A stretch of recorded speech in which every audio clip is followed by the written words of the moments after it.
এটা হচ্ছে Lahore stadium. Lahore stadium, পাকিস্তানের লাহোর স্টেডিয়াম। এই স্টেডিয়াম এখনো রেডি হয়নি, যেখানে কিনা প্রথম খেলা হওয়ার কথা আছে চ্যাম্পিয়ন্স ট্রফির, প্রথম ম্যাচ হওয়ার কথা আছে লাহোর স্টেডিয়ামে। সেখানে এখনো কমপ্লিট হয়নি স্টেডিয়াম। স্টেডিয়ামে কাজ চলছে, আর পাকিস্তান বলছে আমরা লাহোর স্টেডিয়াম খুব তাড়াতাড়ি ঠিক করে দেবো চ্যাম্পিয়ন্স ট্রফির আগে। কবে ঠিক করবে? এদিকে ভাই বাবর আজম সিমেন্ট টানছে, বাবর আজম সিমেন্টের বস্তা টানছে। তবে কিভাবে সম্ভব পাকিস্তানের ক্রিকেট টিম আগে যাওয়ার? কিভাবে সম্ভব?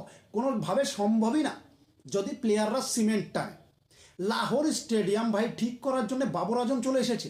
যে বাবর আজমের মানে পিসিবির প্রতি ভরসাই নেই বাবর আজমের, পরিষ্কার কথা। বাবর আজম মনে মনে ভাবছে 1280 কোটি টাকা ঝেড়ে দিয়ে এখন বসে আছে, স্টেডিয়ামটাও ঠিক করছে না, আমরা খেলবো কিভাবে? মানে বাবর আজম নিজে এসে এখন স্টেডিয়াম ঠিক করে নিয়ে খেলবে। লাহোর স্টেডিয়াম।